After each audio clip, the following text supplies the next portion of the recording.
Welcome to the deep dive.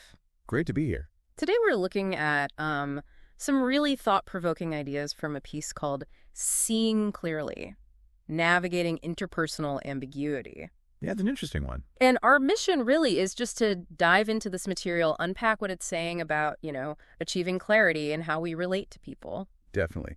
And it kicks off with a word that immediately makes you think cataract. Right. And the source points out it has this dual meaning, which is quite striking. Mm-hmm. We mostly know the medical one, don't we? The clouding of the eye's lens blocks light, makes it hard to see. Sure, obstructs the vision. But then there's the other meaning. It highlights a waterfall, rapids, even a flood, something powerful, overwhelming. Exactly. And what's clever is how the source takes that idea, obstruction and overwhelming force, and, well, turns it into a metaphor. Right. It's suggesting that just like a physical cataract clouds your sight, other things in life can act like emotional or social cataract. Clouding how we see things. Yeah, clouding our vision of reality, maybe especially how we understand other people. Okay, so where does, say, this clouding really shows up? The source seems to focus on interpersonal skills. Mm-hmm. Highlighting a sense of weakness there, maybe? Yeah, like feeling you don't know exactly where I stand with people, not your solid friends, but, others. And maybe even more crucially, not knowing their true intentions. That really touches a nerve, doesn't it? That feeling of uncertainty. It does. The source describes interactions that seem fine, Mm-hmm.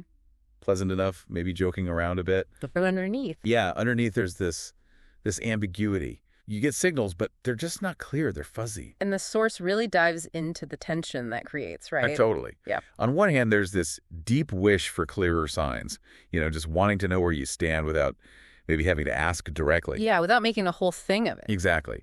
But then the source contrasts that with this other maybe equally strong urge. Mm-hmm. The urge to just not rock the boat, to kind of go with the flow, even if it means you're stuck with that lack of clarity. Okay, and what's the reasoning behind that? Why just go with the flow? Well, the source suggests it's often because that approach feels like it creates the cleanest atmosphere. So minimizing awkwardness or a potential conflict. Precisely. Keeping things smooth on the surface. But, and this is where it gets really interesting, what's the potential downside of that cleanliness? Well, the source presents this kind of paradox.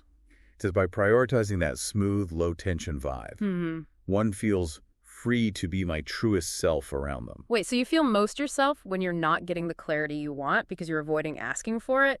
That seems backwards, almost. It does seem counterintuitive, yeah. That's the fascinating point it makes. This version of your truest self seems to depend on not creating friction, on accepting the ambiguity. So the trade-off is pretty stark then. Exactly. The source suggests the cost of that smooth, clean atmosphere might actually be genuine clarity. You sacrifice really knowing where you stand or what others intend for the sake of, well, comfort. Comfort versus clear-sightedness. Wow. Yeah. So if this ambiguity, this not knowing, acts like that metaphorical cataract, how do we start to see clearly again? The source gives us an image for this, doesn't it? It does, a really vivid one. It's the image of looking at a foggy window. Right, where you can't see anything outside clearly. And then the act of wiping that fog away. Reveals this vibrant, sunny field outside. Suddenly, everything's clear. Yeah. It's a powerful symbol for achieving that clarity in relationships, too. So it implies we need to sort of wipe away whatever's obstructing our view, whether that's fear or just the habit of going with the flow. Or maybe just not knowing how to ask for clarity, yeah. Yeah. Wiping the fog away lets you see the situation, the relationship as it really is. Like seeing the field through the clean window. It brings us right back to that idea of the cataract, but suggests it's not necessarily permanent. Right. The fog can be wiped away. The view can be cleared.